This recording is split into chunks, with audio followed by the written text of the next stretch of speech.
6 महीने पहले कमल शादी करके अपने ससुराल रामपुर आई थी। उसका पति राकेश और ससुर किसी काम से बाहर गांव गए थे। घर में कमल और उसकी सास ही थी। अरे बहू, तुम्हारी पिताजी ने नया टीवी देने का वादा किया था शादी में, कहीं भूल तो नहीं गए? सास की बात सुन के कमल चकित हो जाती है। अच्छा, लेकिन पिछले महीने ही मेरे बाबूजी ने नया फ्रिज भेजा है, फिर अब टीवी? हाँ, वही तो मैं भी कह रही थी, लेकिन तुम्हारे पिताजी मान ही नहीं रहे। बड़ा प्यार है तुमसे। सास की बात सुन के कमल सोच में पड़ती है। पता नहीं पिताजी ऐसा क्यों कर रहे हैं। मेरे शादी के लिए पहले ही उन्होंने इतना कर्जा उठाया है। कुछ दिन बाद कमल के ससुराल में बढ़िया सा एलईडी टीवी आ जाता है। सास बहुत खुश है, लेकिन कमल दुखी हो जाती है। पता नहीं पिताजी ने कैसे पैसे जुटाए होंगे इस महंगे टीवी के लिए। ऐसे ही कुछ दिन बीत जाते हैं। अब कमल की सास कुछ और बड़ी चीज पाने की लालसा करती है। बहू, तुम्हारे पिताजी कार कब बुक कर रहे हैं? 1 महीना हो गया उन्होंने वादा करके। सास की बात सुन के कमल को झटका लगता है। जी, और एक कार? हमारे पास तो पहले से ही एक है ना। अरे उसमें एसी नहीं है ना, और बहुत छोटी भी तो है। और तुम्हारे पिताजी ने खुद ही हमें कार देने की मनीषा जताई, तो हम ना नहीं बोल सके। सास की बात सुन के कमल उलझन में पड़ती है। माँ जी, क्या मैं 2 दिन के लिए पिताजी के यहाँ हो आऊं? कार कब तक आएगी ये भी देख लूंगी। कमल की बात सुन के सास खुश होती है।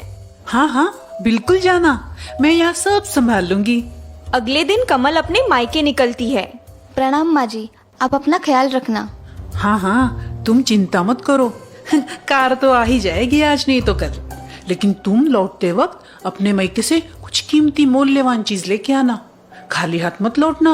हाँ, नहीं, वो क्या है ना, नई दुल्हन के लिए अशुभ होता है, ऐसा मानते हैं।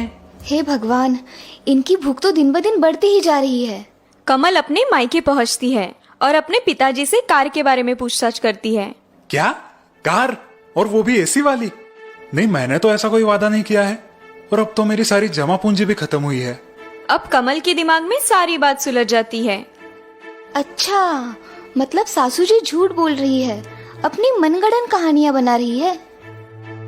2 दिन पिताजी के घर रहने के बाद कमल अपने ससुराल लौटने की तैयारी करती है। प्रणाम पिताजी, मैं चलती हूँ, आप अपना ख्याल रखना। बेटा, वो कार का क्या करे? तुम्हारी सास नाराज हो जाएगी तुमसे। नहीं पिताजी, अब चिंता मत कीजिए, मैंने यहाँ की 2 मूल्यवान चीजें अपने साथ ली है, सासू माँ खुश हो जाएंगी। कमल की बात सुन के गोपीनाथ उलझन में पड़ता है, लेकिन पिताजी को दिलासा देके कमल अपने ससुराल के लिए निकलती है। जब कमल अपने ससुराल आती है, सास बड़ी खुशी से उसका स्वागत करती है। आओ आओ बहू रानी, पिताजी कैसे हैं तुम्हारे? जी बढ़िया है। पिताजी ने कार के बारे में कुछ कहा तुमसे? कब भेज रहे हैं? जी जल्द ही आ जाएगी कार। कमल की बात सुन के सास फूले नहीं समाती। वाह वाह, ये तो बड़ी खुशी की बात है बहू।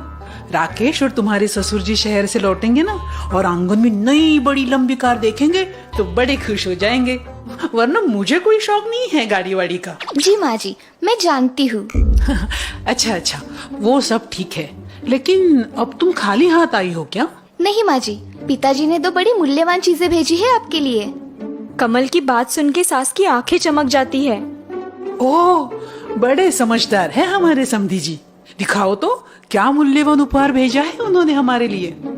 कमल अपने बैग से 2 छोटी पोतलियां निकाल के उन्हें दिखाती है। वो देख के सास की आंखें फूल जाती है। माँ जी, क्या मैं आपको ये उपहार रात के भोजन के बाद दिखा सकती हूँ? लेकिन क्यों बहू? जी, दरअसल उन्हें पोतली में से निकालने का मुहूर्त पंडित जी ने दिया है, और वो रात में है, इसीलिए। कमल की बात सुन के सास मन ही मन खुश होती है। उसे लगता है कि उस पोतली में हीरे की चमचमाती अंगूठी या फिर मोतियों की माला होगी। लगता है समधी जी ने बहुत ही मूल्यवान उपहार भेजा है मेरे लिए। हाँ, ठीक है, जैसे तुम सही समझो। एक काम करना, इस खुशी में आज भोजन में कुछ पकवान बना दो। खीर बना दो, नहीं तो गाजर का हलवा ही बना दो। राकेश और उसके पिताजी भी बिजनेस ट्रिप से आज आने वाले हैं ना। जी माँ जी, जैसे आप कहे। रात को सारे खाना खाने बैठते हैं। कमल खाना परोसती है, लेकिन जैसे ही सास पहला निवाला लेती है, उसका मुंह कड़वा हो जाता है। बहू, अरे ये क्या, सब्जी में बिल्कुल नमक नहीं है। हाँ बेटा, और खीर में भी बिल्कुल स्वाद नहीं है। शायद तुम चीनी डालना भूल गई हो। कमल अंदर जाके मायके से लाई 2 छोटी पुतलियां लेके आती है। ये क्या है बहू, पहले नमक चीनी तो लाओ। जी ये वही है। कमल की बात सुन के सास, ससुर और उसका पति राकेश उलझन में पड़ते हैं। क्या तुम अपने मायके से चीनी और नमक लाई हो? जी। कमल की बात सुन के सास ससुर अचरज में पड़ते हैं। राकेश थोड़ा गुस्सा होता है। मैं तुम्हें बहुत समझदार समझ रहा था, लेकिन ये तुमने बहुत गलत किया है। हाँ बहू, राकेश ठीक कह रहा है। तुम्हारे मायके वाले क्या सोचेंगे हमारे बारे में? कमल हल्का सा मुस्कुराती है। जी मैंने तो सिर्फ माँ जी की इच्छा पूरी की है। कमल का जवाब सुन के ससुर और राकेश अचरज से सास की तरफ देखते हैं। सास जरा सी डर जाती है। माँ, क्या कमल सही कह रही है? नहीं बेटा, मैंने ऐसे नहीं कहा था कि अपने मायके से चीनी और नमक ले आना। माँ जी, लेकिन आप ही ने मुझे कहा था कि अपने मायके से वहाँ की कुछ मूल्यवान चीजें लेके आना, वरना अशुभ माना जाता है। कमल की बात सुन के सास गड़बड़ा जाती है। कुछ भी मत बोलो बहू, कौन सी दुश्मनी निकाल रही हो? माँ जी, मेरी स्वर्गवासी माँ हमेशा कहती थी कि चीनी और नमक हमारी गृहस्थी की बहुत मूल्यवान चीजें हैं। क्यों? ऐसा क्यों कहती थी वो? क्योंकि अगर ये दोनों नहीं रहेंगे तो हमारा भोजन फीका हो जाएगा और उस कारण हम भोजन का पूरी तरह से आस्वाद नहीं ले पाएंगे और बिना रुचि के हमारा जीवन भी नीरस हो जाएगा। हाँ, ये तो लाख पते की बात की है तुम्हारी माँ जी ने। बिना स्वाद जिंदगी मतलब बिना सुगंध के फूल, बिना पानी की नदी और बिना सुर के कोयल। जी पिताजी, बिल्कुल यही कहना था मेरी माँ का भी। बातचीत चल रही थी, तभी कमल के ससुर के दिमाग में कुछ विचार आता है। 1 मिनट बहू, इसका मतलब तुम्हारी सास तुम्हें मायके से कुछ ना कुछ कीमती लाने को कहती है? तो क्या ये टीवी और फ्रिज भी इन्हीं की डिमांड थी? कमल अपनी सास को देखती है। सास की गर्दन शर्म से झुक जाती है। नहीं नहीं पिताजी, वो तो मेरे बाबूजी की इच्छा थी। तो फिर इस बार माँ ने मूल्यवान वस्तु की डिमांड क्यों की थी? कमल मुस्कुरा के कहती है, वो शायद माँ जी मेरी परीक्षा ले रही थी कि मैं सचमुच समझदार हूँ या नहीं। ठीक कहा ना माँ जी?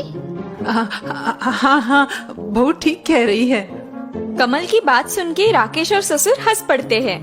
फिर तो तुम अव्वल नंबर से पास हुई हो। क्यों भाग्यवान, ठीक कहा ना मैंने? जी बिल्कुल सही कहा आपने। अब मुझे इस गृहस्थी की कोई चिंता नहीं। मैं 4 धाम यात्रा के लिए बेझिझक जा सकती हूँ। कमल रसोई में साफ सफाई कर रही है, तभी उसकी सास वहाँ आती है। बहू, मुझे माफ कर देना। मेरी लालच की वजह से तुम्हारे पिताजी को बड़ी मुश्किलें उठानी पड़ी होगी। नहीं माँ जी, कोई बात नहीं। आपने अपनी गलती मान ली, ये आपका बड़प्पन है। कमल की बात सुन के सास संतुष्ट होती है और उसे आशीर्वाद देती है। सचमुच मैं कितनी भाग्यवान हूँ जो तुम्हारी जैसी संस्कारी, क्षमाशील और विचारी बहू हमारे घर आई है। जुग जुग जियो बेटा।